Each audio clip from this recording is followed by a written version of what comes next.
This is a Cosmic Octave original podcast. Me and Jake running down the street with a handful of comic books, kicking ass and banging chicks and drinking booze No, not and me. smoking Not weed. me. I'm married. Yeah, well, I'm married. Jake. Can't do that. Yeah. Off panel, off topic with Jake and Tyler. Why are you breathing like Darth Vader into the microphone? I'm not, am I? It's coffee. You gotta, smoke it out. We're doing coffee. You're hiding outside the 'Cause we're doing coffee an- cave, and you're like, "Hey, we got to get that coffee out, but it's too hot." This is the first time we've done a morning version of the show. Fuck. Because I'm sure we've done. Oh, really? we've done afternoon, we've done late night when we for your birthday. Oh yeah. So we've done every day, but in the mornings.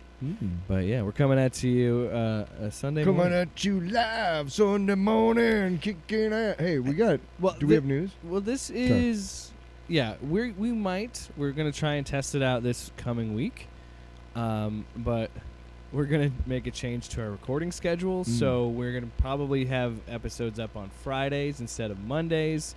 We're gonna try and see how that works, just because our schedules have shifted a little bit on the weekends. I just thought of one thing that may make Wednesday a little. Oh, I would say Thursday. So because Wednesday we could watch Okay. Mandalorian. I might have to change my availability. We'll talk about it after. Yeah, this is something to deal with off the air. But we'll chat about it. So Yeah, that but couple changes. some changes are coming, but we will still be here every week. We took a week off, Yeah. well deserved. Somebody had a birthday. It was me. Yeah. I turned 97 years old. Wow. Yeah. So anyway, Still got the junk of a we were off- 47-year-old. we were What? off last week. Wow. Welcome back. Why that had to. Funny thing is, we had that marked on the calendar for weeks to be like, we should record a commentary We were or gonna do or a deep dive, Yeah, something. Yeah. And then we got distracted with other things, as life is. Well, a it lot just of, didn't work out. lately. Okay, so there's constraints. Previously, We could just move past this. on all panel off top. Well, no, it's mostly my shit. What? Like I worked radio kind of part time, like very part time. So my schedule was pretty open, so it was easier to kind of work around like Jake's schedule, But ever since I've started a full time job, that's kind of made things. And we want to make sure we're bringing you the Mayhem Comic of the week and stuff. But yeah, We're still going to do it weekly. We're just going to possibly make some changes. We'll just change a little bit, but we'll still be back every as is week. life. Every week. Every week. With the caustic Why am I doing sarcasm that you know and love. God, Howard Cosell, that's what I And was doing. the unexpectedly dirty. Can we get to the show, Yeah. please? Good Lord. We're gone a week, and you just gotta It's this goddamn coffee. you blame it on the coffee. Blame it on the rain and coffee. Coffee beans. So today, look, to be honest, this week isn't a heavy news week. If we had a bad week. Yeah. We had a bad week to be off because there was a lot more news last week. But I like that because it gets us a chance to do a Mandalorian recap and talk about the last 2 episodes since we weren't here for episode 4. Because I'm really interested to see your opinions on that because you liked episode 3 more than I did, I think. We didn't, yeah, because so I'm curious to see what you think about. I read the synopsis of episode 3 before we did the review, just so I could know what was going on, and it sounded. The synopsis. I always go to Wikipedia; it's easiest. Somebody's always on there really quick. Hey, this is what happened in blistering detail. It was really complicated the way the synopsis made it sound. And then I watched it and I was like, this is exactly the kind of shit that I love. Yeah. I love when they go to Coruscant, dude. I have a lot of ideas for Coruscant related stories that I've sent you. Won't say any more than that because I don't want Feige stealing it. Or who is it? Catherine. Whatever. Kathleen Kennedy. Yeah, I don't think she's there anymore. Anyway, but I really dig on that stuff. And we saw in episode 4 and 5 that this person has become has become a little bit of a recurring character. Yeah, she's gonna be pretty much the. And now we know Yeah. about Gideon. Well, did we spoil it? No, well, Shit. well, Where's the pizza time? shit, I don't have it pulled up. You You're son right. of I a- should have had it ready. But yeah, we're gonna be talking about the Mandalorian. Yes. There's some details on Wow, yeah, I thought we were Secret gonna- Invasion. Ooh. Yeah, we'll jump back into it. Okay. But and then we're going to go somewhere we've never gone in the Grift Report this week. We're bringing it back, the segment, and we're gonna take a dive into the Tim Pool. Ugh. And because I think You know how the Melanie Mac stuff was pretty heavy stuff, so I wanted to do something a little bit more silly. yeah, And that's fine. because I never take Tim Pool seriously, and I don't think anybody should. Right. And I have some examples why. You know how on like the Grift Report, but yeah. you know how like you have a chlorine pool and you have that stuff in it, so if people pee, like it turns a certain color. Yeah. Like his whole pool is that color. Wow. Just pee. So anyway, back to the Mandalorian.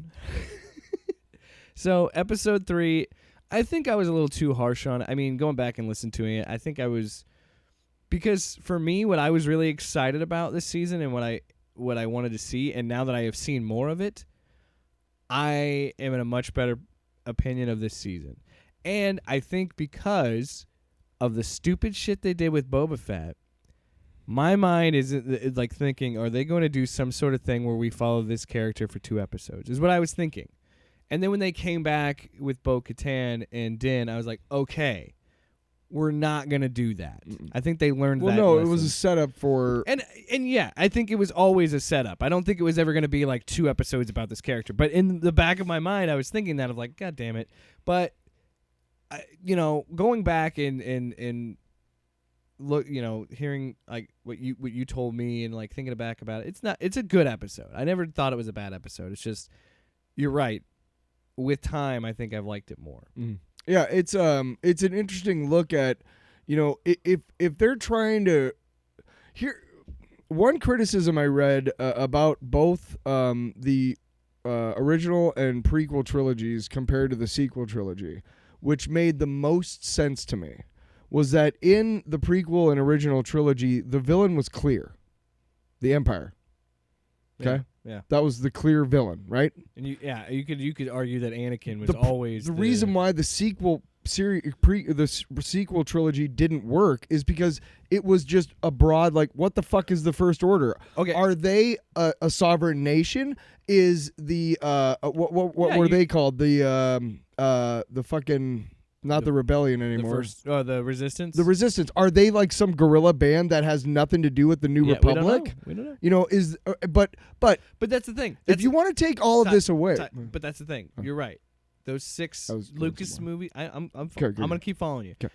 But what you were saying with those 6 Lucas movies is right, because you had his one person saying these are the themes. These are the themes that we're going to do. These are the politics, these are the arcs we're gonna go on. and the bureaucracy of the galaxy was very well established. There was no direction in that sequel trilogy. Absolutely none. You don't know who's the good guys and who the bad. And to be honest, like, I mean, if you're intruding on like First Order space or whatever, you know what I mean? Like, yeah. I mean, what's going on here? Is the Resistance just a guerrilla band? And here's why I think I like what they're doing with the Mandalorian, because they're trying to subtly reset the sequel trilogy.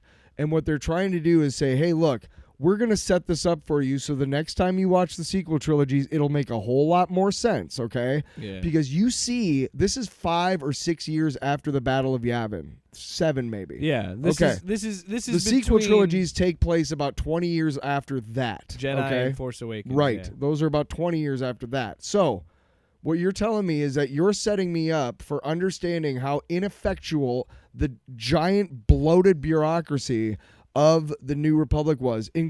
Basically what's happening is you see these group of do-gooders, okay? Mm-hmm. This is basically, whenever you hear conservatives talk about the horror that would happen if liberals were in charge, this is the very extreme of how that would be. Yeah. Way too many people trying to do the right thing. Yeah, I mean, and what do they not do enough in 20 people years? making decisions. Yeah. Yeah. You see that where they're like, well, I gotta, like he said, and he was like, fuck it, I'm gonna go find somebody to liberate this place because I can't do it. Yeah. But how stupid is that, right? Yeah. Weeks? What?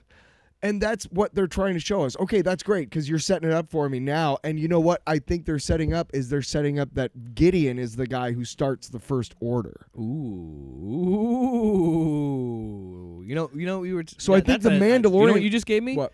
A little tingling in my balls. Do you remember I how? like where this is going. Do you remember how Endgame kind of saved Thor 2?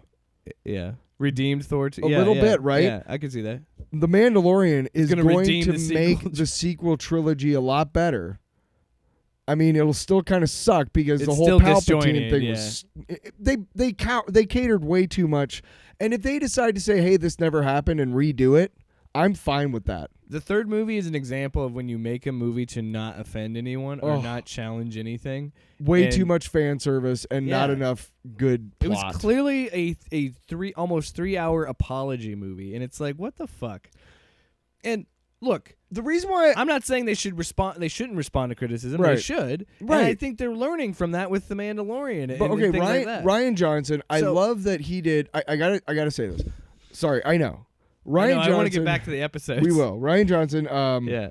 Made a lot of interesting decisions, and that's why I think his movie was the best of the three.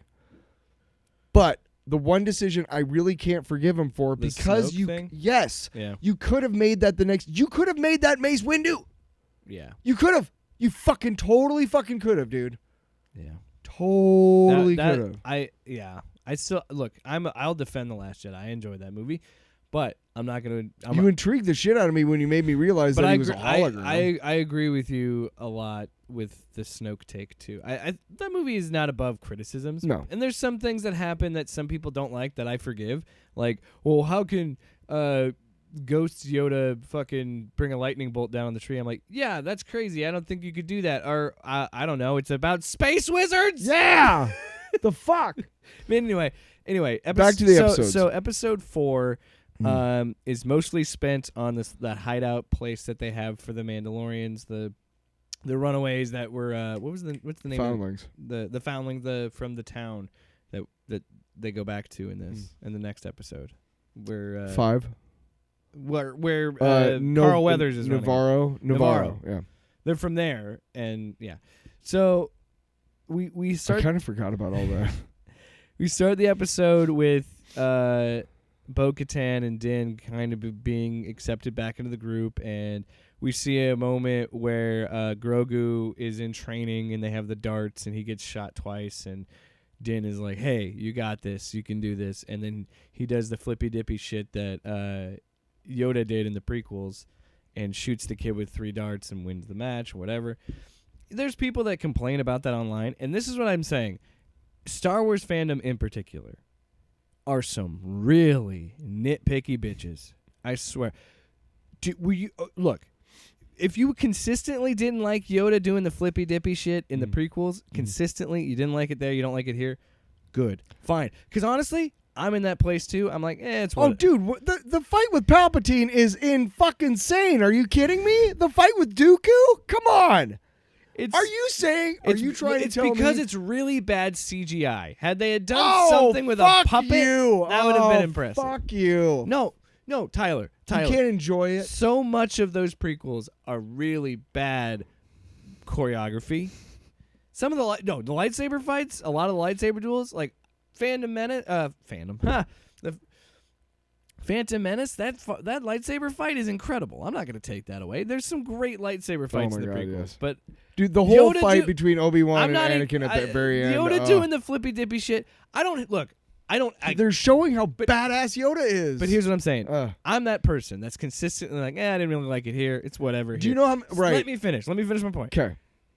But if you're someone that was okay with it in the prequels and then bitches about it in the Mandalorian, it's like, dude, you got to be consistent because this species has done it before. Right. So like, Yeah.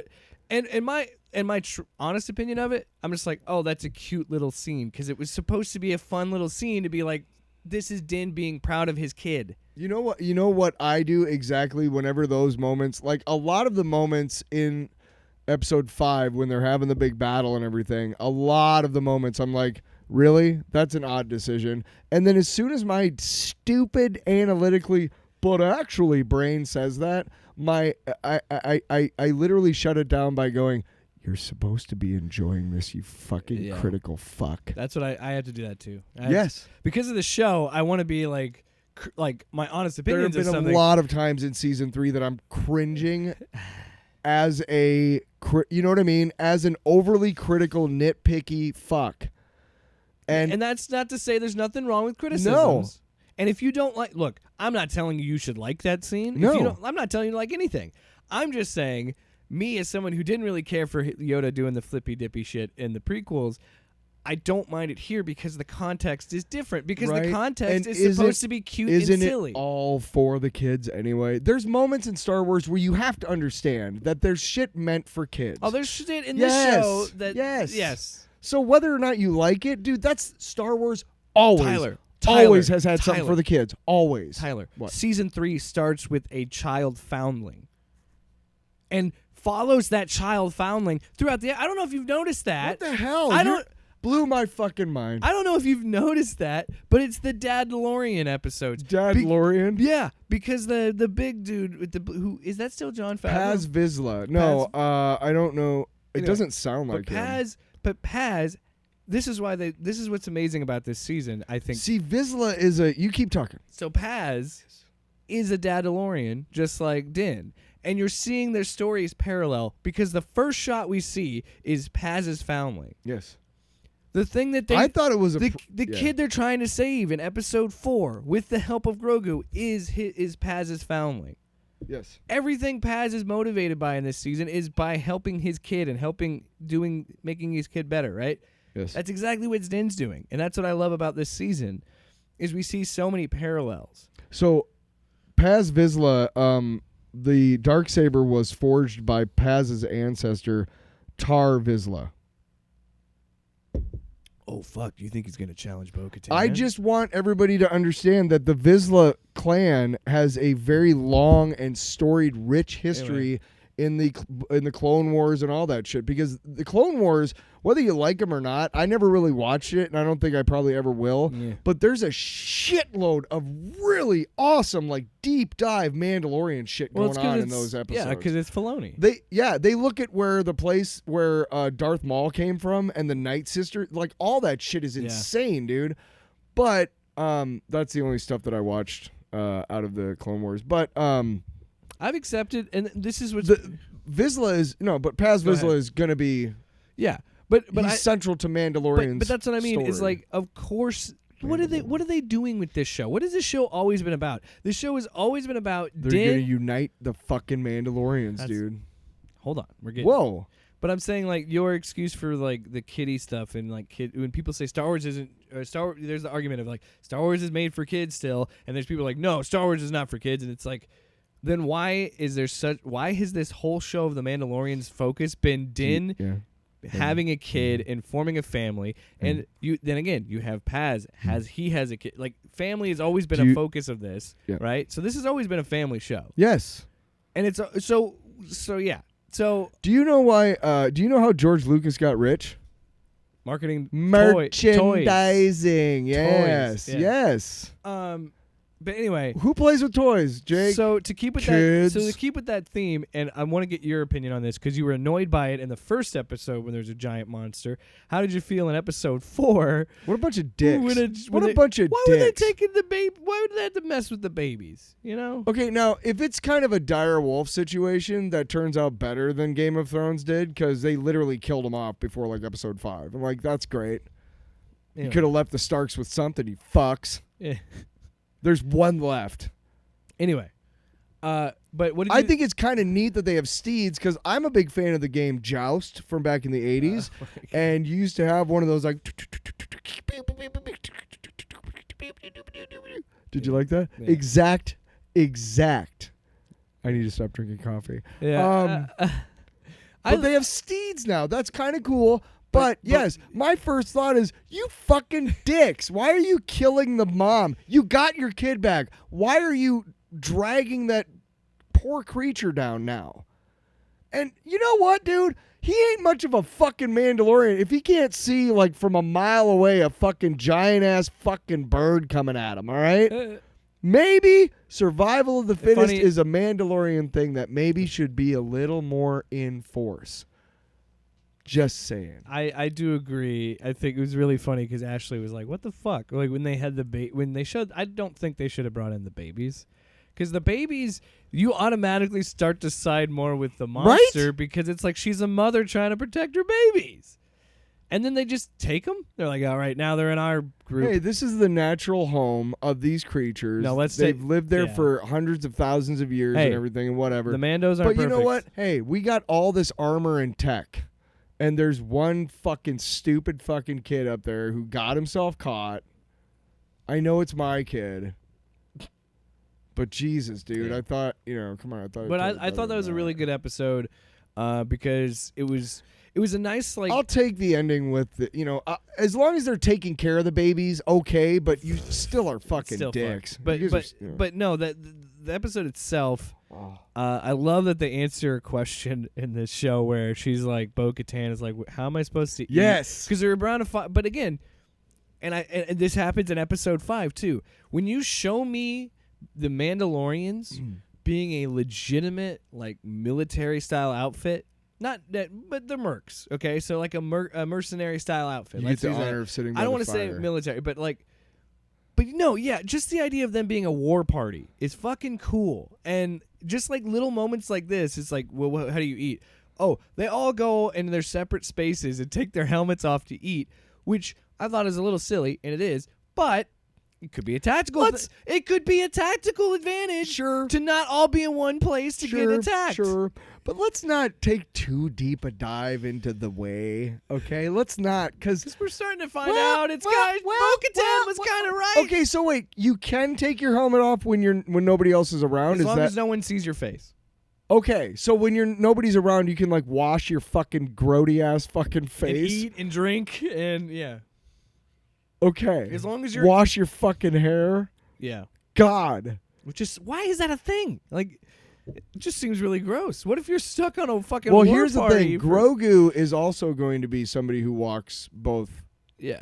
In both Jedi worlds. and a Mandalorian. Well, because there's not going to be a fucking helmet that fits his fucking corny ass. Ashley thought when Bo-Katan goes into the Forge, she thought she was making a tiny helmet for Grogu. No, in episode 4, when Grogu has his little flashback, she's like, "Oh, is she making him a little helmet?" Which would have been fucking hilarious and adorable. But yeah. So there you go. Episode 4. It's mostly about the war party going and saving Pad's kid. But it's mostly about Grogu. Her being accepted back into the Mandalorian and her being tribe. a leader and being a war leader. Right. Yeah. And them earning their respect. Yeah. By being because we forget that she's just as much of a Mandalorian as they are. They just believe different things, but she's just from as much Mandalore. of a badass.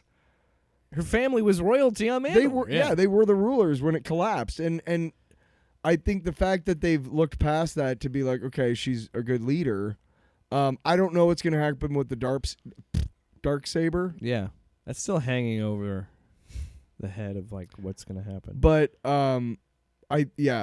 so episode 5, I think it's really kick-ass that they have... Hold on. What? We're not done with episode 4. Oh. Because we have the flashback scene where we saw them getting Grogu out during Order 66. Right. But... That was fucking cool as shit, The fact that we got way. Jar Jar Binks, the dude who played Jar Jar Binks, Ahmed Best. That was him? He's the one who saves Grogu. Yeah, right? Fuck yeah. And I recently... Because my TikTok algorithm's all over the place. I get a lot of I didn't know that. That's fucking awesome. I got a funny, good for him, dude. Well, here's this funny thing. Now we got to redeem Jake Lloyd.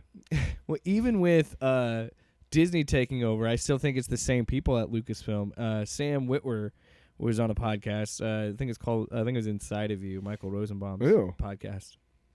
And he was saying that Lucasfilm is incredibly loyal to their actors.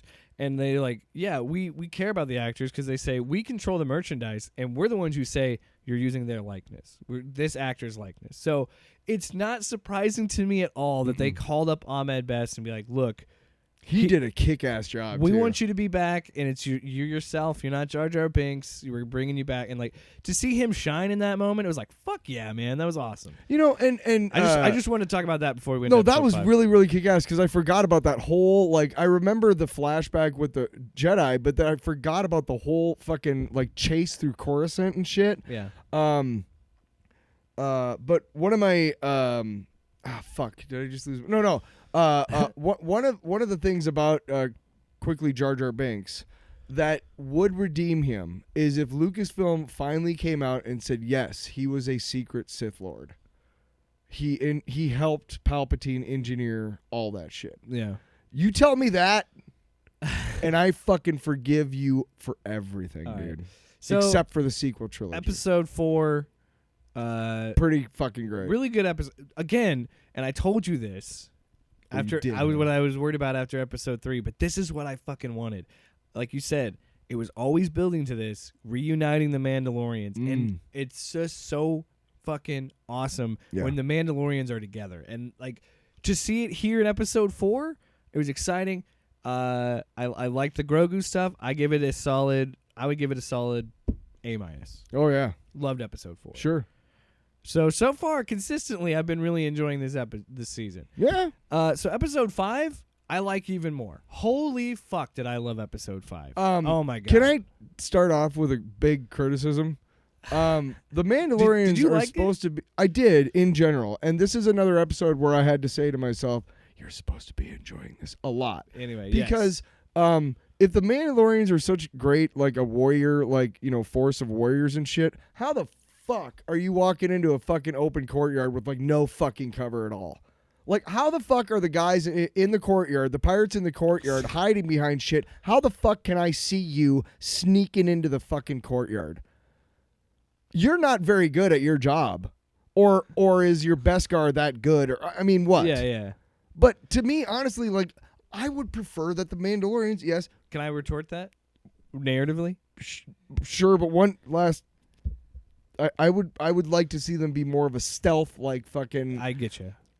Lightning attack, just and or just sneaking around, darker armor. But that doesn't lend to the story of like hand-to-hand combat and shit and the action that they wanted to show. Right. But what I was gonna say, say, I'm okay with most. What of I it. was gonna say, and narratively, again, I had to say, you're supposed to be enjoying this. I was gonna. Well, yes, that's one, absolutely. But my response to that narratively would be that they are rusty. They've been out of practice for a long time. Fair. That's a fair. They've been deserters for a while. Nomads. I would love to see a Lego of that Corsair. Yeah. What's his name? The pirate? Fuck. Oh. Which one? The green dude. Oh yeah. Well, okay, so episode 5, I love this because it's tying off a narrative thing that was always it's like a video game. Like the pirates are always going to be the sub boss, and then they kept referencing it, and it's clearly Moff Gideon is clearly going to be the big boss again. Right. Which is cool with me because I love it when you don't kill a villain and you keep them around. And it makes sense that you bring them back. I mean, narratively, yeah. They showed it in the recap. I mean, he basically left them. And so you knew they were a going to bunch show of up pissed again. off pirates, right? Yeah, you knew they were going to fight again at some point. So it makes sense narratively that the pirates are like, fucking what? Okay, well, we're going to take this fucking place because fuck that guy. Yeah. And then, it gives us a chance to see the Mandalorians fighting as a unit, which is cool. It showed us that the armor is a bad fucking badass herself. Here's another example of how I was a little bit... I did not like holding the hammer to talk. I did not like you don't that. like the magic conch? I I thought Lord of the Flies was the first thing I thought. But anyway, I want to back up here. Piggy's glasses. I want to back up and say this is an example of how episode 3 was much better than I was giving it credit for. Yeah. Because we see the villain from the person from episode 3. Right. She shows up in episode 5 and pretty much tells the resistance, "Hey, don't go to Navarro. Don't worry about it. The bad shit happens. They're uncivilized people. Whatever. Don't bother them. Whatever." And they're like, "Okay, yeah, you're right." Oh no. She says they're not a member. She says they're not a member of the resistance. This is the New Republic. Sorry, that's not what she said. She said they were not a member. And Tim Meadows, by the way, hilarious. Great. He wasn't. I just laugh every time He on was screen perfect 'cause for he's what just- he did. He wasn't funny, but he was great. But I just laugh every time I see him because I'm like, I fucking love that guy. Tim Meadows is so Underrated. Criminally Yes, underrated. Criminally. Oh, have you ever watched The Ladies Man? It's one of the dude. That movie, different pod. I did not know you loved that movie as much as I do. It's so bad. It's yes. so bad. Oh, I remember the first time I watched it, I was like, Would you this is awful. I can't stop like watching when it. the fucking the husbands do that dance Dude, number? Will We're gonna Ferrell, kill him. Will Ferrell, Yeah, we're getting the off whole base. like grease. Okay, yeah. But yeah, Tim Meadows. Shout out to him getting some Star Wars love. Absolutely. No, but yeah, she says they're not. Sorry, she never said they were uncivilized. But that's kind of the condescension I got from her when she was like, "Yeah, well, they're not a member." No, but they're planet. showing, like we were talking about 10 minutes ago. They're showing espionage. the ineffectualness of this bloated bureaucracy, You're and supposed to help people, but they're not in our. They're not a member planet, so fuck them. We don't right. care. All the things that they're supposed to be doing on a daily basis. And this is how the First Order by grows. scrapping all of this tech because it's Imperial, right? Why? Because it's Imperial. Well, we could use it, yeah, but it's Imperial. That type Yeah, of shit, yeah. right? You know what I'm talking about. And yeah, so that makes sense that the First Order would grow out of the like you Yes. said this was going to be better. Nothing's better. What did you think was going to happen? Yeah. You took a bunch of Imperials and reconditioned them and then gave them free reign over getting rid of Imperial tech, you fucking morons. Yeah. Yeah, gee, they're going to go off into the unexplored regions and become the First Order, dipshits. Which is why I like it, because it again sticks to the theme of it sticks to the theme of Star Wars. You have to have balance. So the new when the Resistance has an advantage, of course the First Order has to rise. This is what back happens. The New Republic, they hear about the fucking First Order going and attacking other people, and they realize they're like, fuck, we are having a PR nightmare. If we let this get out that we get that we're basically responsible for the First Order, we're fucked. So this is what we do. They do an Iran-Contra type of thing, and they fucking send out the Resistance toot sweet under the cover of darkness. No fucking... You guys, if Yeah. you get caught or killed or whatever, we don't know you. Yeah. But you need to fucking stop them, dude. And it's too late because guess what happens? Yeah. They blow up the New Republic. Now, Coruscant still exists in the sequel trilogies as far as I'm concerned. That's a completely different planet that gets blown up. But I loved, by the way, in episode 3, real quick backtrack, I loved the fucking kind of deep dive on Coruscant. Like, this is the only part of the planet that is not covered. Like, that's so fucking neat. And I don't know if you saw, but in the flashback with Ahmed Best, there's a big scene around that big rock. Yeah. There's a big part of it. Yeah. I don't know if you noticed that. I did not. Mount Umate or whatever. But, dude, that is fucking cool. But you can tell that No more coffee. you can tell that Favreau and Filoni really, really care about this world and this universe. Yes. And thank you for giving me some explanation but of yes, like, it makes is it a planet-sized city? Yes, it is. This Yeah. is the only, right? But it goes again. You're right. There's an organic way to explain that. Be like, yeah, it's been 20 years, and they said it was going to be better. And how fucking relatable is that? Where you have a group of people in power, you have a party in power, and they don't do what you want, Dude. and you're like, what? We gave you this power. What are you doing? Right Yeah. now. Right now in America. Dude. Not even right now. I think it's relevant at any time. I'm in saying American history or we just world got history. we just got done with this fucking very, very close shave with fucking like with fascism, okay? And then we get the other side back in power, right? They don't do anything. They haven't done shit. Yeah. They haven't done jack fucking shit. Why? Because they're not playing by the same fucking rules. Yeah, exactly. In that's Apocalypse what's exciting Now. about In Apocalypse Now. That's just No. You can't bring up Coppola. The court has ordered no Coppola. This is gonna be so relevant. I'm trying to get through this fucking review. He talks about when he was a soldier, they went into a camp and they inoculated all the kids against polio in their left arm. They left and they came back in an hour, and the VC had come in and hacked off the arms that were inoculated off of all the kids and put them in a big fucking pile. And he's talking about it to Willard, and he's like, and in that moment, while I was crying my eyes out, I realized I respected them for that power, that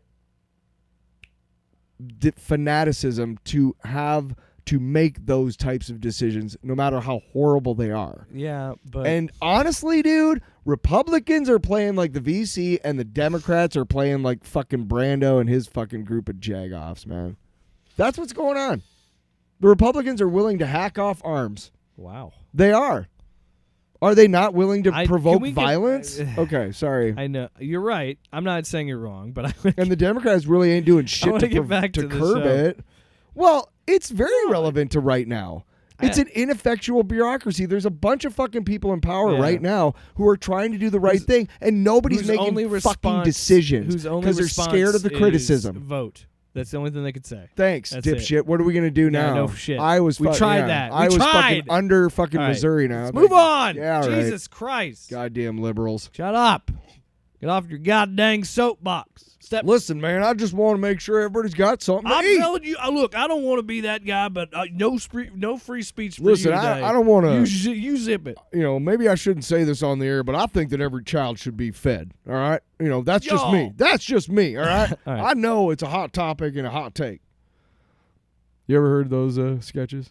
Yeah, the TikToks of the woke You expect them to the be woke like- Southerners. You expect them to be like, All I'm saying is a woman's rights to Yeah. her body or her. Yeah, it's always funny. No, but what makes episode 5 really great for me is it does do a really good job of tying in. What is her name? I don't remember the name of the one on the base. She's also in Ant-Man Quantumania, and I can't think of her name.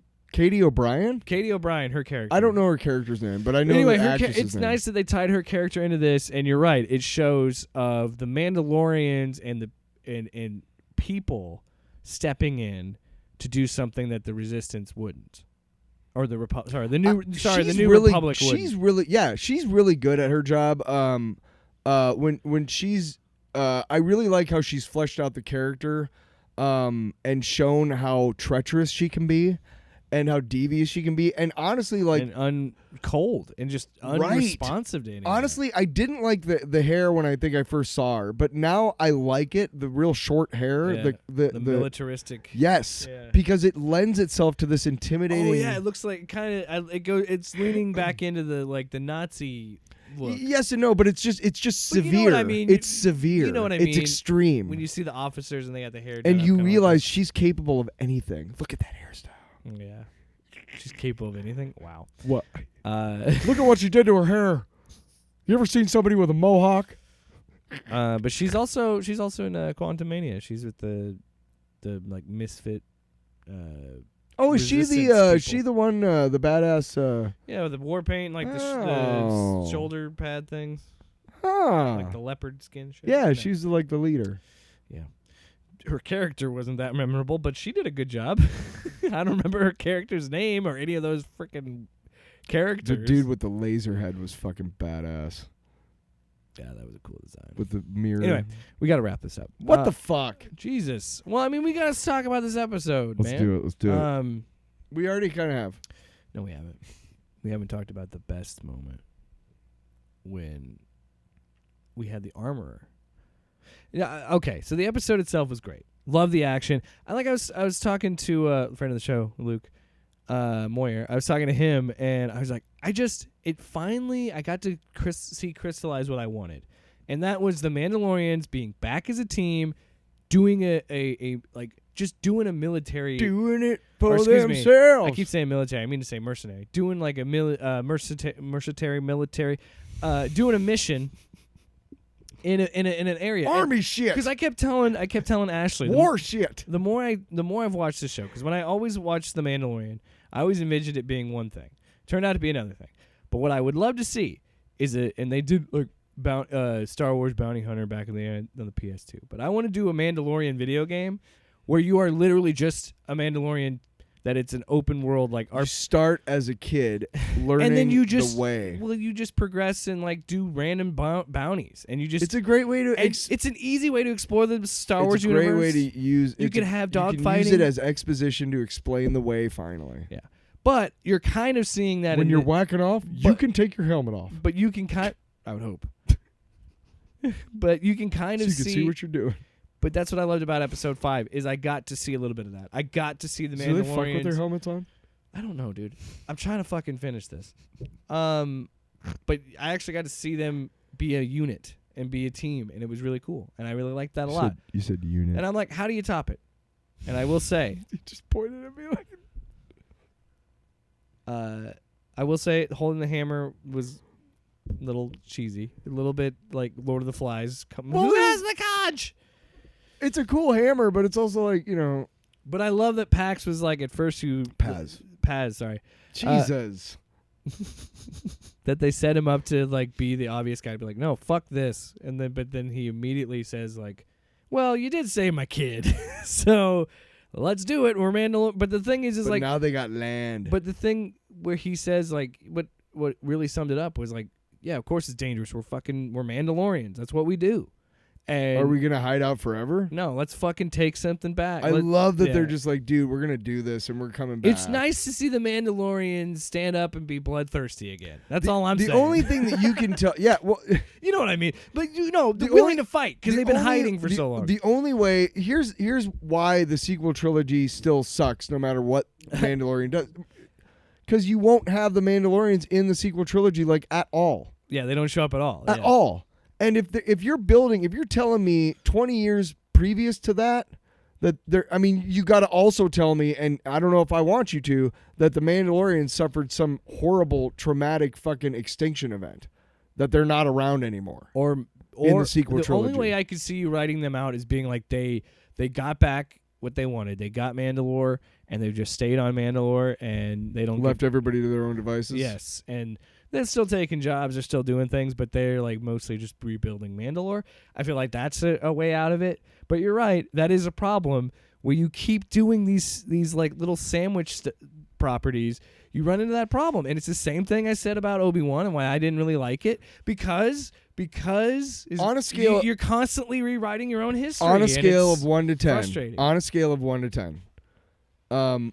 What and 1 being least approving and 10 being most approving. What is your rating for whether or not to just scrap the sequel trilogy and do a completely other one based on what is happening in The Mandalorian and making it more? I feel like it. I think the best option is just to. I feel like you could reference the sequel. Or do you think you could fix it? You could still. This is how it's. I'll look at it this way. You could do a Shazam approach in a sense of it's still sort of attached, but it's its own thing, which isn't, I don't think, possible at this point because of all the stuff with Moff Gideon. So I think the best option would be address it in a way that, like what I said, they defeat Moff Gideon, they take Mandalore, they keep Mandalore, and they spend all that time rebuilding. And in that, I think the only way you could keep the Mandalorian going is by doing it after the sequel trilogy. You know how they fix the sequel trilogy? What? You already said it. Moff Gideon starts the First Order. No, that's now. I mean, in The Mandalorian, that's how the First Order gets started. Yeah. You know they fix it. What? Snoke was Moff Gideon the whole time. That could be interesting. And here's how you do it. Okay. But we got it. No, just hey, we haven't hung out for a long time. No.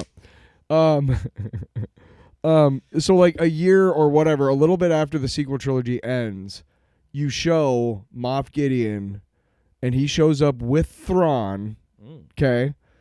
And he's been pulling the strings behind the scenes this whole time. Palpatine, not in this prequel trilogy back then. Yeah, the one in Rise of Skywalker. But the clone of Palpatine was just a puppet that Gideon made because he found his fucking clone vats. Okay. And he's been doing it behind the scenes, and the whole point of the Resistance and the First Order was to get the New Republic exposed so that he could bring it back down and raise the Empire again. That's the only way you save the sequel trilogy, and the Mandalorians have to come in and save the New Republic. And you can make it long enough afterwards that Rey has created a new Order of Jedi. But see, this is what's so frustrating. And the Jedi and Mandalorian fight together. This is what's